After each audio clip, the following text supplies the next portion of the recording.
안녕하세요. 정치유감입니다. 오늘은 한 장의 사진으로 시작해 보겠습니다. 이 사진 기억하시는 분들도 있을 텐데요. 2008년에 찍힌 사진인데 누가 있는지 한번 보면서 얘기를 할게요. 아랫줄부터 갑니다. 맨 왼쪽 내란 수계죠. 오른쪽으로 두 칸 옮기면 한동훈입니다. 이마가 좀 넓긴 해도 뚜껑이 있긴 있네요. 근데 여러분, 반려동물 키우시는 분들한테 하나 여쭤볼 게 있는데 제가 충격받은 게 뭐냐면 한동훈이 얼굴에 묻은 털 떼어낸다고 얼굴에 돌돌이 민 그게 아니라 실제로 저렇게 쓰는 사람들이 있다는 게 더 충격이더라고요. 저도 고양이 키우거든요. 저 돌돌이가 찐득까지는 아니지만 끈적한 정도여서 얼굴에 대고 민다는 게 상상조차 안 해본 일인데 실제로 그런 분들이 있더라고요. 우리 채널에도 계신가 해서 갑자기 생각나서 여쭤봤고요. 한동훈 오른쪽 유일준 전 검사 언제 봤어요? 지난 총선 때 국힘 공천관리위원인데 위성정당인 국민의 미래 공관위원장까지 겸직했었죠. 아무리 그래도 너무 뻔뻔해서 어처구니가 없었는데 아무튼 그리고 가운데 줄 맨 왼쪽 유재만 전 중수 이과장인데 쌍방울 대북송금 사건 관련해서 김성태가 8개월간의 해외 도피를 끝내고 수사를 받으면서 선임한 변호사가 이 유재만입니다. 떠오르는 생각들이 많이 있죠. 바로 옆에는 50억 클럽의 김수남 검찰총장, 그 옆에는 남기춘 전 중수 일과장인데 그나마 한마디 좋게 얹어줄 여지가 있는 사람이에요. 윤석열과 서울법대 동기로 막역한 사이로 알려졌고 김앤장에 갔다가 윤석열이 국정원 댓글 수사하면서 여주지청으로 좌천 당했을 때 특별 변호인으로 도와주기도 했죠. 자, 근데 여러분, 강기훈 유서대필 조작 사건 들어보셨죠? 이 얘기 잠깐 할까요? 87년 6월 항쟁이 전국에서 참여자가 500만 명이 넘을 정도의 전 국민적인 민주화 운동이었는데 다음 해인 88년에 올림픽이 열리고 그 이후에도 사회개혁에 대한 바람들이 부글부글 끓고 있는 상황이었단 말이에요. 그런데 90년에 무슨 일이 있었나요? 3당 합당이 되죠. 이해를 쉽게 과장을 해서 비유를 해드리자면 정치검찰 독재에서 엄청난 희생을 당한 민주당 대표가 있다고 칩시다. 그런데 내란이 끝나고 국민의힘 개혁신당이랑 합당을 한 거예요. 분위기가 딱 지금 상황이라고 해도 크게 다르지 않아요. 당시와 지금의 국민들은 군사독재, 내란을 경험하고 개혁을 바라는데 국힘이랑 개혁신당이랑 이 타이밍에 민주당이 3당 합당? 대가리 뜨겁지 당연히. 자, 그래서 이 야합에 대해 반발하는 입장에서는 가만히 있을 수가 없었겠죠. 거리 시위를 벌이던 도중 1991년 4월 26일 명지대생 강경대 학생이 경찰이 휘두른 쇠파이프에 맞아 숨지면서 시위가 걷잡을 수 없게 된 거죠. 그러면서 동시에 연쇄적으로 분신 자살이 일어납니다.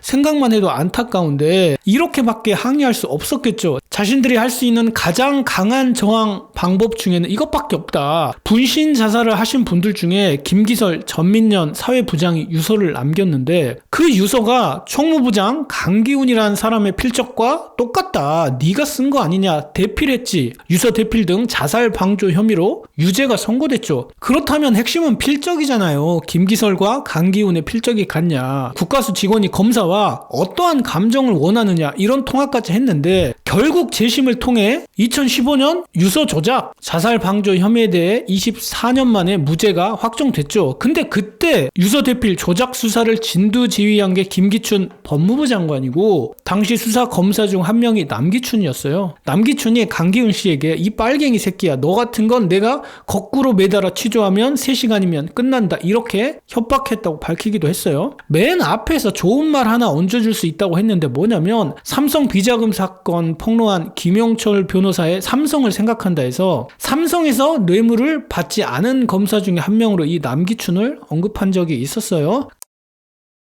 갑자기 멀리 돌아왔는데 한 김에 하나만 더 하자면 제가 이 강기훈 유서 대필 조작 사건을 보면서 기시감이 드는 거예요. 이거 최근에 있었던 일 같은데 내가 어디서 봤지? 맞아요. 2023년 5월 1일 노동절에 양회동 열사가 유서를 남기고 춘천지검 강릉지청 앞에서 윤석열 정권 퇴진을 외치며 자신의 몸에 불을 붙여 스스로 목숨을 끊지 않았습니까? 그런데 이후에 어떤 일이 있었어요. 조선일보가 이거를 건설노조원 분신 순간 함께 있던 간부는 막지도 불 끄지도 않았다 이렇게 기사를 뽑고 자살 방조 사건으로 프레임 전환을 해버렸잖아요. 갈 길이 먼데 할 얘기가 많네요. 건설노조와 유족들이 전문가 감식을 통해 조선일보가 보도한 장면이 춘천지검 강릉지청 CCTV 영상과 동일하다는 사실을 밝혀내지 않았습니까? 유서대필 조작 사건의 당사자인 강기훈 씨도 이 조선일보의 보도 행태를 보고 또 저러는구나 싶어서 심장이 철렁 내려앉았다. 조선일보는 30년 전에도 나한테 이미 죄가 있는 것처럼 보도했다. 제가 어제도 언론개혁에 대해서 말씀드렸는데 조선일보는 폐간해야 돼요, 진짜.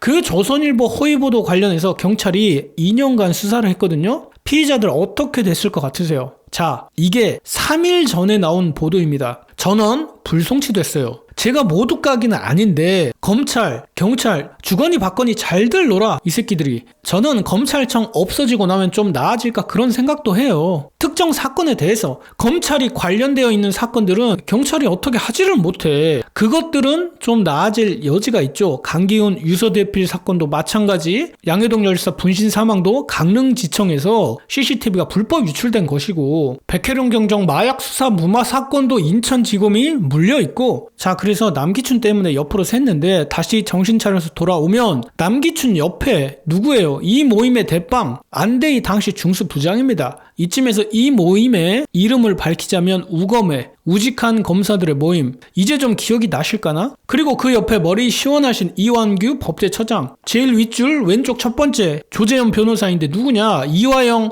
회유한 것으로 알려진 쌍방울 옥상 파티의 주인공 조재현 변호사. 공교롭게도 쌍방울 대북송금 관련한 변호사가 위아래로 붙어있네. 그리고 이 사람이 정준길 변호사인데 한덕수 탄핵 심판은 각하되어야 하고 이재명 대표의 항소심 무죄는 대법원 파기 재판으로 신속하게 끝내야 한다고 주장했었는데 투명하죠. 자, 이 사진을 제가 다루는 게 두 번째인데 과거에 이 사람 때문에 언급을 드렸었던 거예요. 가운데 비석 바로 밑에 이 사람 누구예요? 2대 공수처장 후보자 2인 중 한 명이 오동훈 공수처장과 함께 바로 이 이명순 변호사였습니다. 그 당시에 그 이유 때문에 이 사진을 썼던 것이고요. 지금까지는 다 에피타이저야. 마지막 이분이 누굽니까? 이번에 내란 사건 수사 총지휘를 맡게 되신 조은석 특별검사입니다. 저는 조은석 특검이 잘해주셨으면 좋겠어요. 잘해주세요, 잘해주세요 이렇게 말씀드리는 게 전부예요. 왜? 잘 알지를 못해. 그런데 일부러 안 하는 건지 모르는 건지 우검의 얘기는 안 하고 무조건 좋다고만 하더라고요. 다 알려드리고 부족하면 찾아서 알아보고 결정하시면 그게 더 좋잖아요. 우검의 모임의 일원이었다는 얘기는 조은석 특검은 그동안은 저쪽과 친하게 지낸 건 사실입니다. 근데 제가 언제 조은석 변호사를 또 언급했냐면 많은 분들이 아시다시피 윤석열이 전현희 권익위원장 할 때 국무회의 배석도 안 시키고 빨리 안 나가고 뭐하냐. 감사원 표적감사 하지 않았습니까? 그때 조은석 감사위원들이 강하게 반발해서 아니라고 막았거든요. 왜 그게 중요하냐. 조은석 감사위원을 제청해서 앉힌 게 최재해 감사원장 본인이에요. 그리고 윤석열 힘이 정점에 다다랐을 텐데 굳이 몸을 비틀어서 전현희 위원장 편을 들어줬거든요. 편을 들어준 게 아니라 사실 그대로 얘기한 거죠. 그러니까 이게 헷갈리죠. 제가 과거 전현희 권익위원장 한상혁 방통위원장 찍어낼 때 당시에 다룬 영상에서도 조은석 특검에 대해 짧게 언급했지만 이력이 되게 헷갈려. 큰 범법행위 그런 거는 잘 보이지 않지만 검사 내부에서 알력 같은 찍어내기 비슷한 사건도 있어서 좋다 나쁘다 저는 판단 불가라는 거예요. 그런데 만날 기회라도 있으면 손 꼭 잡고 잘해주세요 할 거다. 근데 제일 잘하는 사람 판단이 정확할 거 아닙니까? 이문정 검사 싫어하시는 분이 단 한 명이라도 있을까요? 특검, 검찰총장, 공수처장 안 끼는 데가 없이 하나라도 했으면 좋겠다. 그렇게 평판이 좋으신 분인데 과거에 조은석 특검에 대해서 어떻게 표현했냐면 감사위원회 제청될 당시에 미리 정한 결론에 사실관계를 끼워 맞추는 무리한 수사들을 보면 프로크루스테스의 침대 신화를 떠올리곤 했다. 사람을 침대 길이에 맞추어 다리를 잡아당겨 늘리거나 잘랐던 프로크루스테스가 우리 검찰인들 싶어 얼마나 슬프던지. 지금 너무도 착하고 성실한 동료가 그 침대에 눕혀져 다리가 잘려 죽어가고 있다.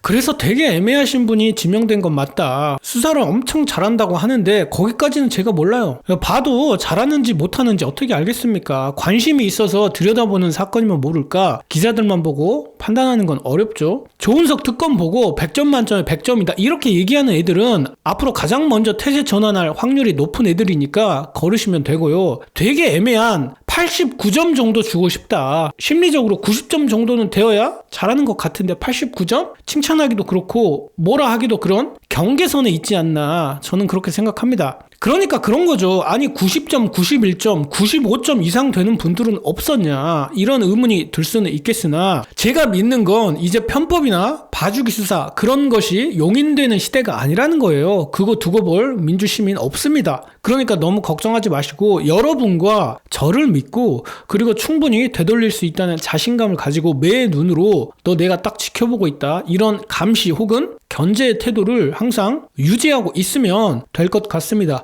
오늘 내용은 여기까지고요. 지금까지 저는 정치유감이었습니다.